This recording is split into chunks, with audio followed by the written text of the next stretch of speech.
A evolução do hipertexto modificou o nosso sistema operacional.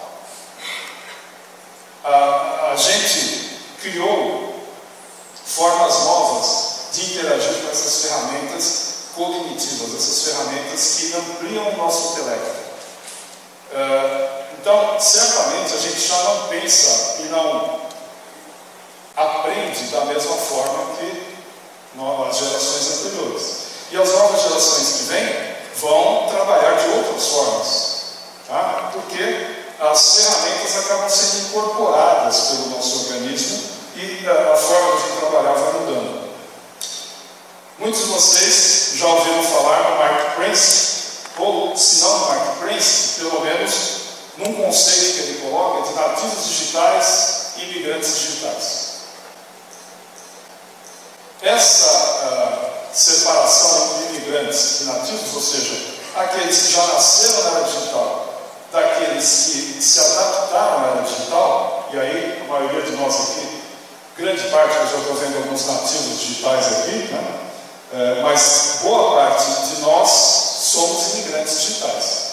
E aí o imigrante digital, ele pode se sair bem, inclusive aprendendo uma nova língua, e a gente vê isso no mundo real. Existem imigrantes que vêm para o Brasil e falam português melhor do que alguns nativos. Então, a gente consegue, um imigrante, consegue assimilar a linguagem, a cultura, mas vai ser sempre um imigrante. Acontece que novas gerações estão surgindo. Daqui a pouco vai ter a segunda geração dos nascidos digitais. E elas vão ser diferentes, elas vão interagir de forma diferente, elas vão acessar conteúdos de forma diferente. Então eu já estou sentindo necessidade da gente expandir essa classificação, não apenas entre imigrantes e nativos, mas eu prefiro trabalhar com uma outra analogia, que é a analogia das máquinas e dos sistemas operacionais. Por isso que eu falei aqui em sistema operacional. Quem é da área tecnológica ou quem é usuário de tecnologia, então todos nós, conhece bem o que acontece quando surge uma nova geração de máquina. Ela já vem com um novo sistema operacional que aproveita melhor os recursos que essa nova geração possui. E aí a gente já não sabe viver sem esse novo sistema operacional. Aí a gente tenta pôr esse sistema operacional na nossa máquina antiga. Às vezes funciona, às vezes fica meio complicado, tá?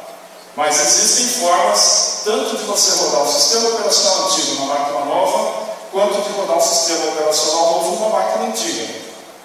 E é isso meio, mais ou menos, que vai acontecendo. Se a gente classificar como máquinas as gerações, né, as gerações que começam lá na BLR, porque depois veio a geração Baby Boomer, que é a geração dos que nasceram no pós-guerra. Depois de uma guerra, isso acontece sempre, é uma coisa natural, ocorre uma explosão demográfica, né, para repor aquela população que foi dizimada nas guerras. Então, logo após, a partir de 45 até 60, a gente tem a geração dos Baby Boomers, uma geração muito reprimida, uma geração que sofreu muito, trabalhou muito, mas também teve, ao mesmo tempo que teve muita disciplina, ela teve uma quebra, né? Ela brigou pela liberdade, surgiu o movimento hippie, surgiu o movimento de paz e amor, etc, rock and roll, drogas, etc. Uma ruptura que ocorreu nessa geração Baby Boomer.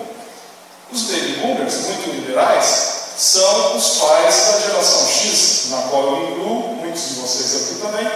A geração X é uma geração muito batalhadora, muito disciplinada, muito focada no fazer, nos objetivos, no trabalho, em pensar no futuro, em ser muito precavida, né, etc. Essa é mais ou menos a geração X. Então, dá para imaginar um sistema operacional para essa geração X.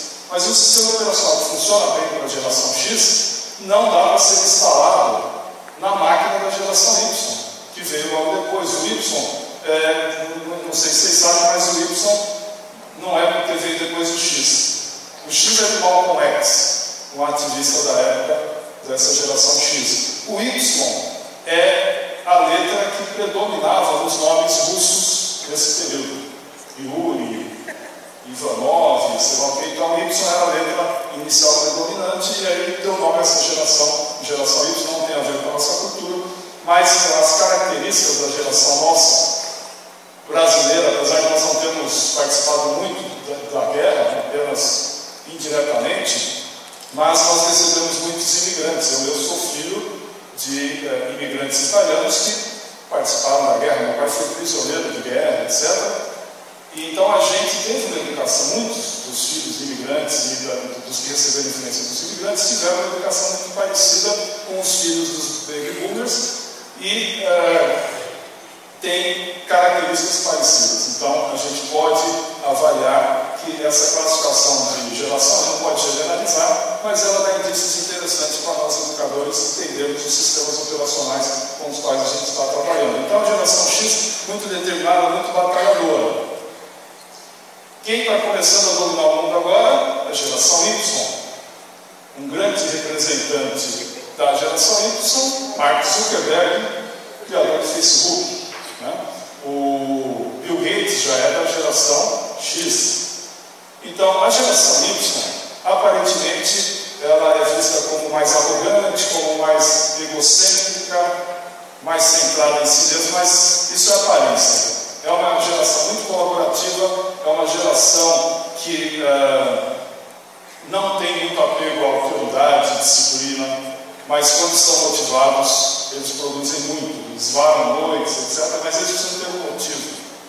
É diferente da geração X, que estuda porque o pai falou que tem que estudar para ele poder ter um futuro. Não, se a geração Y não entende onde vai chegar, por isso que não dá para a gente trabalhar com a geração Y, do tipo, estuda isso que vai ser bom para você. Faça isso porque você precisa fazer. Ouça a voz da experiência, vá por mim, não adianta. A geração Y tem que ter um propósito, eles têm que entender o porquê das coisas, eles têm que estar motivados. Tá? Bom, só que nós, que somos de outras gerações, temos máquinas. Quem é da geração Y tem uma máquina mais aplicada com o sistema operacional. Quem é da geração X, sistema operacional X. Mas é possível você fazer upgrades, principalmente nós, educadores, que interagimos com essa geração e temos por obrigação de entender como é a cabeça dessa geração, a gente pode aprender com eles também e eles conosco. E a gente pode ter no nosso sistema operacional, já que não dá para instalar todos os aplicativos, escolher os melhores e manter alguns do sistema operacional antigo para poder trabalhar da melhor forma. Porque se você junta a motivação da geração Y com a disciplina da geração X, ainda dá para fazer coisas muito legais. Tá? Então, sei que a professora Lúcia Santaella comentou ontem que é humilhante a gente ficar interagindo com essa nova geração, etc. Mas a gente tem muito que ensinar a eles também, muito que aprender com eles também. Vamos fazer um mix desses sistemas operacionais. Falando em sistema operacional, eu vou colocar um vídeo agora, que acho que muitos de vocês já viram, eu costumo apresentar nas minhas palestras, tá? Então vou dar um clique aqui nesse vídeo. Alberto. Muito bem. Vocês já viram esse vídeo? Muitos, acho. É um vídeo que mostra um novo sistema operacional que foi implantado na cabeça da geração Z. Essa menina já é da geração Z, geração que nasceu depois de 2000. Então, na geração Z, uma revista é um tablet que não funciona. Tudo é clicável para ela. Então, ela precisa de uma hiperrealidade. Ela precisa interagir com os objetos que não funcionam. Olha, não dá, não rola. Será que o dedo dela que não está funcionando? Ela está testando o dedo. Vamos testar, vamos ver. Ela testa até no joelho para ver, quer dizer, não faz mal se não sai o som, viu, Roberto? Está ótimo. Então, pode tirar esse mix aqui desse não, e fechar o mix, por favor. Ok. Então, ok, vocês entenderam a ideia. Obrigado, Roberto. Agora a gente precisa se preparar para essa nova geração de alunos. A geração anterior, principalmente a geração X, que a geração Y já é intermediária, mas a geração X é a geração da televisão. Qual que é a postura de quem assiste televisão? As costas para trás. É uma posição de quem recebe a informação, não de quem informação. A geração Y tem uma outra postura, porque ela até assiste televisão, mas pelo YouTube, ou baixando as séries. Eu não vejo meus filhos ligando televisão. Eles ligam a internet, mas eles conhecem todas as séries, sabem tudo que passa, mas eles assistem quando eles querem, da forma que eles querem, param, vem comercial, pula para cá, pula para lá. Não tem que esperar chegar na Globo uma série, eles assistem já em tempo real, etc. Tá? É uma postura para frente, uma postura de quem interage, de quem está preparado para interagir. A geração Z que está chegando é aquela que, para ela, tudo é interativo, qualquer objeto, tudo vai ser interativo, e vai ser mesmo, devido aos objetos inteligentes. Imaginem a gente usar métodos de geração XY para dar aula para a geração Z. Se eles vão ter paciência de ficar sentados como vocês estão, ainda bem que a maioria é a geração X aqui, né? Que fica pacientemente escutando alguém falar, em vez de interagir. Tá? Então, a nossa sala de aula, como bem colocou o Alex hoje na mesa redonda, né? É uma sala, tem que ser mudado o paradigma, o mito de que só se ensina em sala de aula deve ser quebrado. A gente pode aprender em várias outras situações. Eu, inclusive, considero a sala de aula como mais uma mídia, dentre as diversas possíveis no conceito de educação sem distância. Você pode trabalhar usando internet, você pode usar vídeos interativos, você pode usar sistemas de realidade aumentada, de realidade virtual, e até sala de aula, e até aula expositiva, mas tudo isso dosado de uma forma adequada, como eu vou colocar daqui para frente.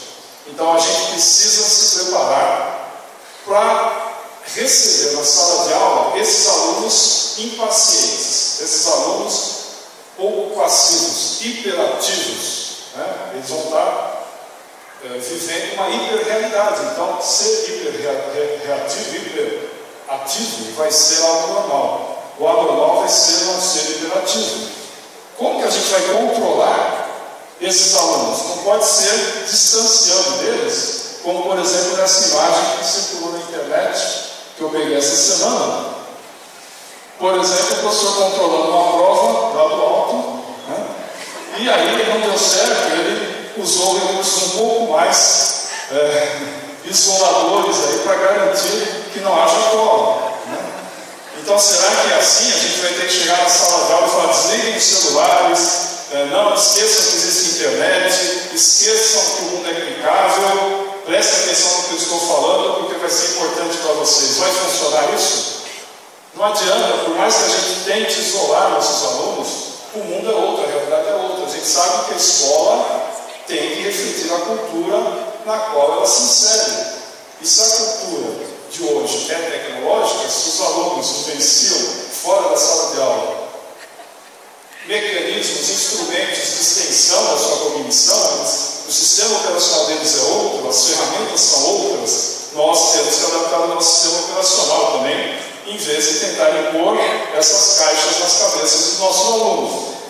E aí vem o conceito de educação sem distância, que eu vou fazer uma rápida síntese aqui. Como eu disse, não vou trazer hoje nada de novo, é uma palestra de encerramento em que a gente vai dar no fecho, trazendo alguns dos conceitos que eu considero relevantes. Impossível passar por toda a riqueza de assuntos que foram aqui discutidos, mas eu pensei alguns e, trabalhando dentro da minha linha de pesquisa, que é a educação sem distância, eu vou repassar alguns conceitos que muitos de vocês, ou que leram meus livros, ou que assistiram minhas palestras, ou leram meus blogs, já conhecem, mas sempre é possível a gente ter um outro olhar para esses conceitos.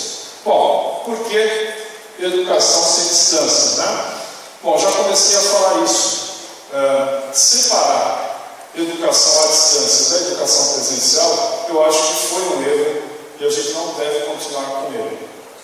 Muito do que se desenvolveu para a educação à distância, que viabilizou a gente ter uma aprendizagem apesar da distância, o uso massivo de interatividade, fóruns de discussão, tutores, não tutor substituindo o professor, na verdade, eu considero o tutor como alguém que vai auxiliar o professor, né? Voltando a um método já antigo das universidades mais antigas e tradicionais, nas quais os professores prêmio Nobel, os professores assim, com mais experiência, davam aulas para auditórios como este, aulas magnas.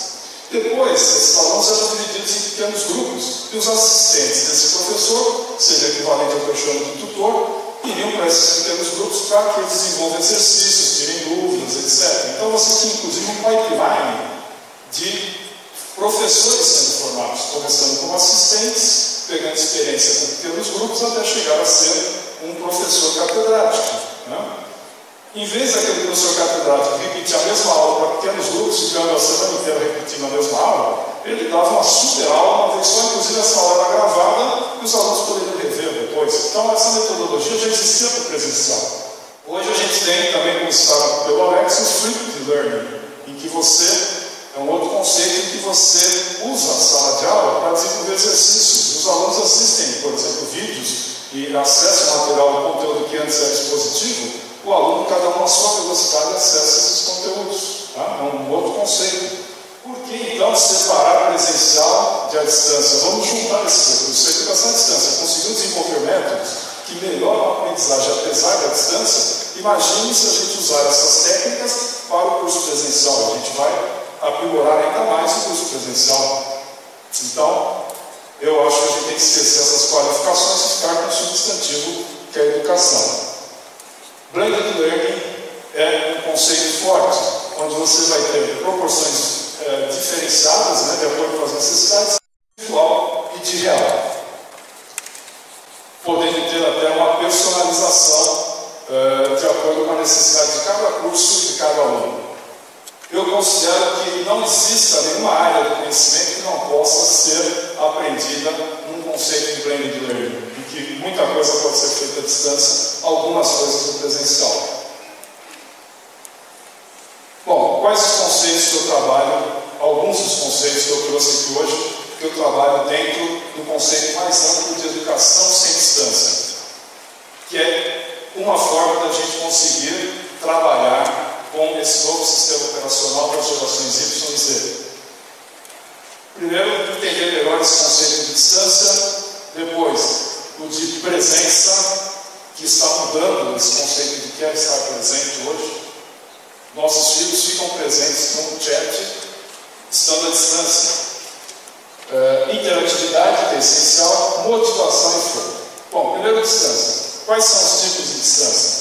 Além da tradicional distância espacial. Quais são?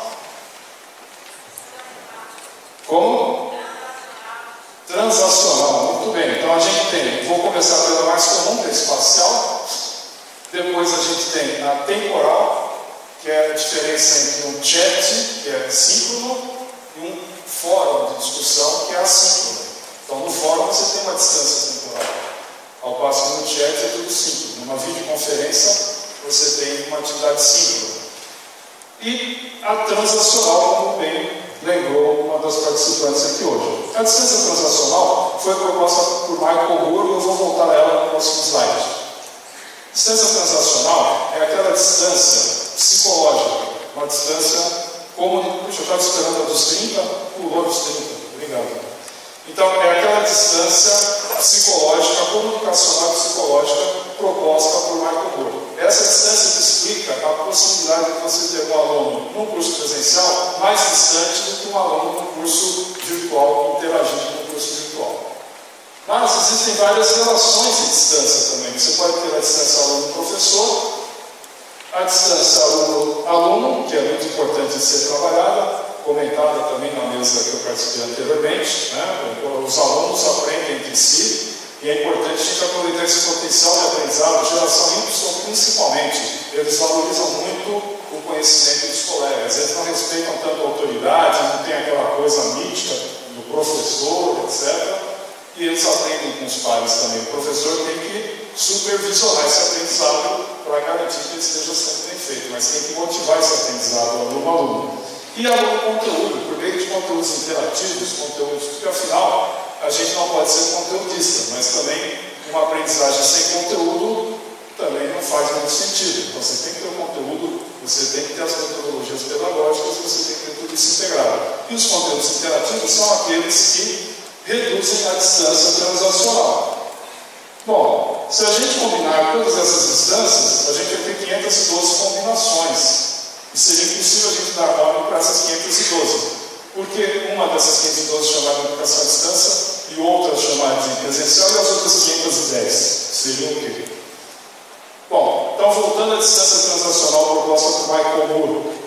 E aí eu vou remeter até a palestra do professor João Matar, que colocou o conceito de ensino estruturado.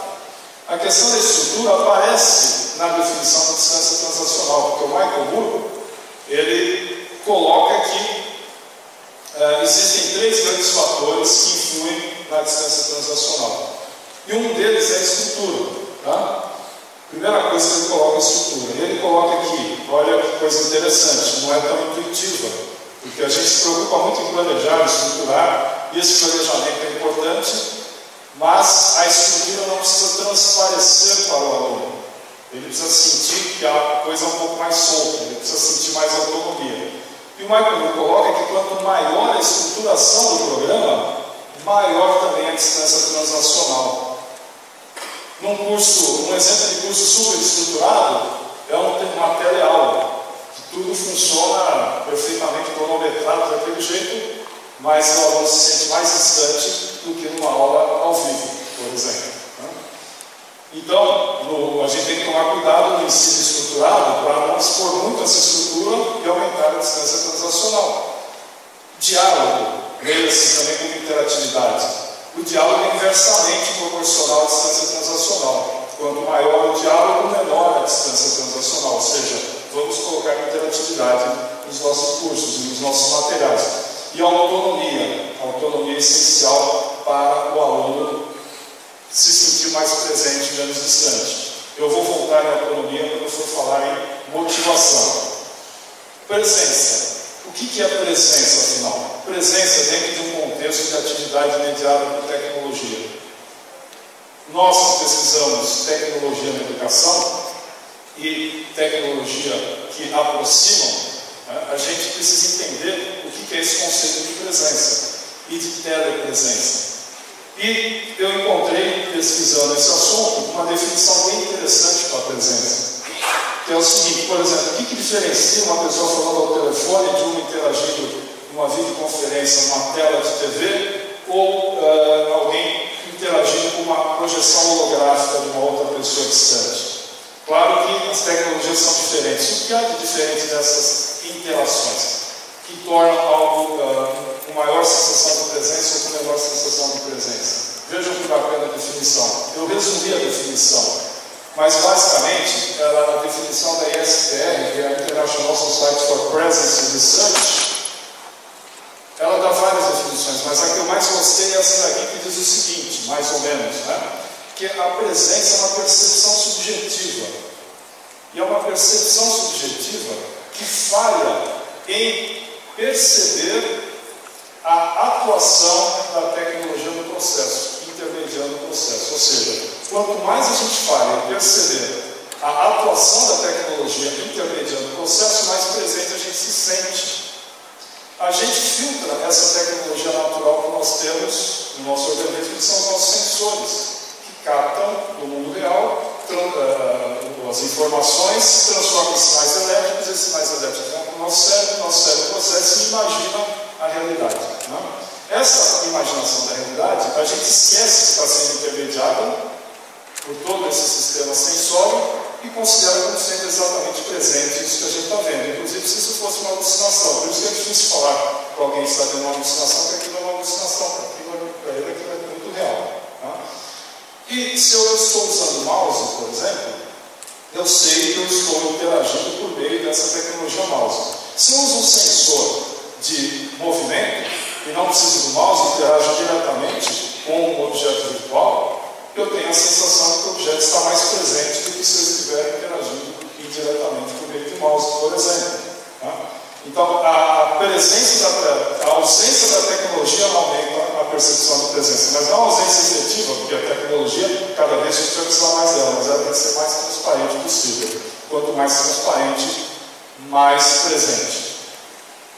Bom, interação. Eu defino interação como sendo uma ação recíproca. Aliás, não é o dicionário, né? Mas é a definição que eu uso. Interação é uma ação recíproca entre pessoas e coisas.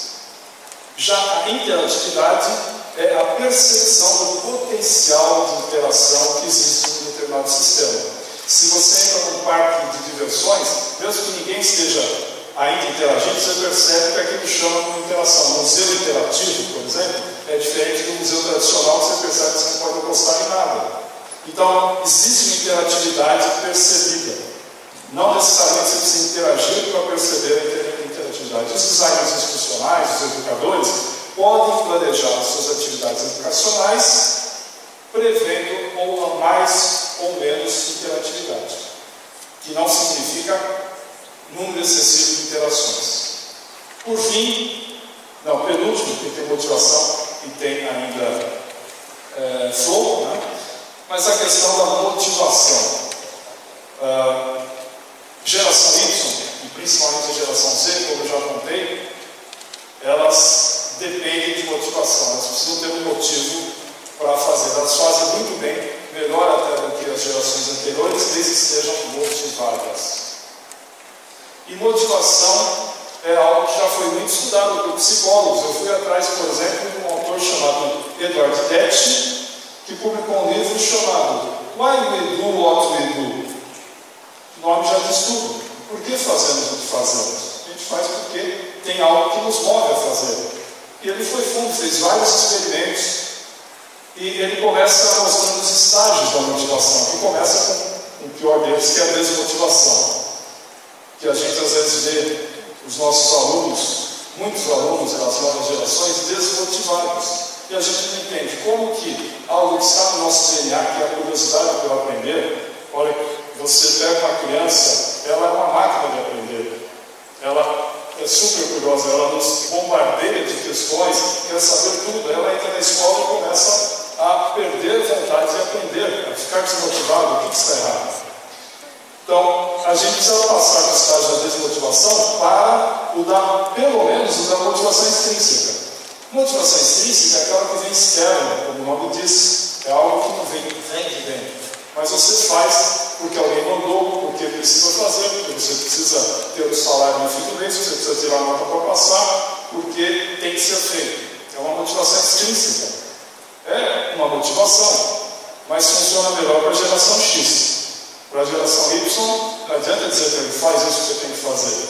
Ele vai perguntar o que acontece se não fizer. Né? Muitos de nós, professores orientadores, que orientamos alunos de várias gerações, a gente se surpreende, às vezes, com os novos alunos da geração Y.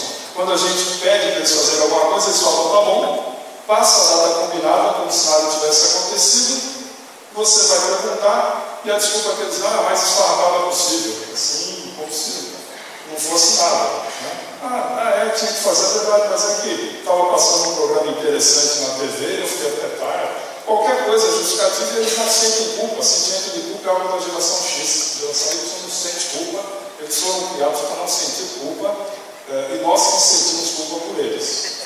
E aí a gente acha que é uma geração de desmotivados, mas eles não são, eles estão desmotivados. A gente precisa saber motivá-los. E a gente precisa atingir um nível de motivação que é a motivação intrínseca. A motivação intrínseca é a verdadeira motivação. E a geração Y trabalha muito com motivação intrínseca. A gente precisa saber atingir esse nível de motivação. Como? A ensino DET. Temos que ter algumas condições. E essas condições, elas se interseccionam com outros conceitos que a gente já falou aqui hoje. E que vocês discutiram muito nas sessões técnicas, nas mesas redondas. Por exemplo, a autonomia. Eu ouvi falar muito de autonomia hoje, vem dos títulos dos trabalhos assistindo, mesmo hoje algumas palestras aqui, a autonomia aparece a todo instante. Geração Y precisa de autonomia. A gente aprende melhor com a autonomia. Por quê? Com a autonomia, você tem motivação intrínseca. Não é alguém falando para você fazer, é você decidir o que e quando você vai fazer. Essa geração Y é uma geração jogadora, eles gostam de jogos. Mas eles decidem quando e o que jogar. Por isso que às vezes falha algumas tentativas de colocar jogos na educação, se não bem planejado, o jogo que é para ser legal vira uma coisa chata, porque aí eu estou mandando ele jogar para poder aprender alguma coisa. Cadê a motivação intrínseca? Então, autonomia é essencial. Segundo ponto, competência. Os alunos, as pessoas têm que se sentir competentes para desenvolver alguma atividade. Então, eles têm que ter autonomia e saber qual é a sua competência. A gente tem que mostrar a eles que eles são competentes. E a gente vê, com outras palavras, com outros conceitos, em teorias pedagógicas, como o scaffolding de Vygotsky, por exemplo, é isso? É isso, né? Que a gente precisa empoderar, entre aspas, o nosso aluno e não ter uma distância grande entre o que ele é capaz de onde a gente quer chegar, porque ele não vai se sentir competente. E isso vai aparecer no outro slide quando eu falar de flow também. A pessoa tem que sentir que tem competência para desempenhar determinada atividade. Aí você vai desafiando, aumentando a sua competência e aumentando a sua motivação. E tem uma terceira coisa muito presente na geração Y, que é o relacionamento, as redes sociais. Ele tem que sentir que faz parte do grupo, que o que ele fizer vai ser visto pelos seus colegas, pelos seus pares, vai ser criticado, elogiado, vai ser visto, vai ser curtido, não vai ser curtido. Ele faz parte de um grupo, faz parte de uma sociedade, de uma rede. Isso é muito importante para ele. Ele expor o seu trabalho, ele ser autônomo e ter competência. Então, nós, docentes, professores, vamos ter que ser mais maestros, e eu espero tão motivados como o maestro do dia da abertura aqui, que é um exemplo de como tem que ser um maestro. A gente percebia a motivação dele, a gente ficava motivado com a motivação intrínseca dele em fazer esse trabalho que ele é apaixonado. Então temos que ser apaixonados e maestros de um grupo de estudantes motivados intrinsecamente, como são os estudantes da Orquestra Experimental do Frevo que aqui se apresentou. Então, se a gente conseguir trabalhar tudo isso, principalmente o relacionamento, a gente vai ter motivação intrínseca. Com a motivação, a gente consegue fazer o aluno iniciar uma atividade. Mas como mantê-lo nessa atividade, motivado o tempo todo? A gente precisa colocá-lo dentro de um estado, ou não colocá-lo, mas dar as condições para que ele chegue num estado de flow, de fluxo, proposto pelo Mihaly Csikszentmihalyi, um outro psicólogo que define esse conceito de flow como um estado em que você integra consciência e corpo de uma forma ótima, e você tem o máximo desempenho, a melhor performance, e você fica focado em uma determinada atividade, como, por exemplo, os jogadores ficam quando estão envolvidos com um jogo. Eles esquecem do mundo, o mundo não existe mais, eles ficam focados naquilo. O sonho de todo educador é ter o seu aluno flow, que ele esteja participando de uma atividade de aprendizagem com o mesmo ímpeto com que ele participa de uma atividade de jogo.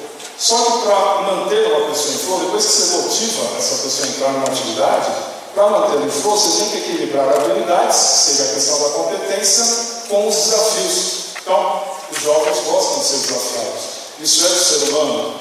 Nós somos, como diz Hunzinga, um filósofo que estudou jogos, da geração, somos uma espécie que pode ser chamada de Homo ludens. Somos seres jogadores, por natureza. Então, o flow, ele é mantido quando a gente consegue equilibrar habilidade e desafio. Se você tem desafio muito grande, a pessoa entra em ansiedade. Se a habilidade é muito grande para o desafio, e eu acho que estão me boicotando aqui, você tem o tédio.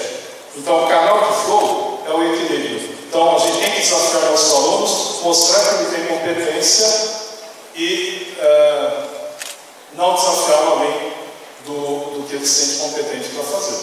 Bom, eu fiz aqui uma síntese, então, de vários conceitos, desde a história do hipertexto, chegando na educação sem distância, passando pela hiperrealidade. Eu me coloco à disposição agora para a gente discutir um pouco mais, e agora eu espero que vocês interajam, participem, porque a cada apresentação que eu faço, eu aprendo e incorporo alguma coisa para a próxima. Tá? Obrigado.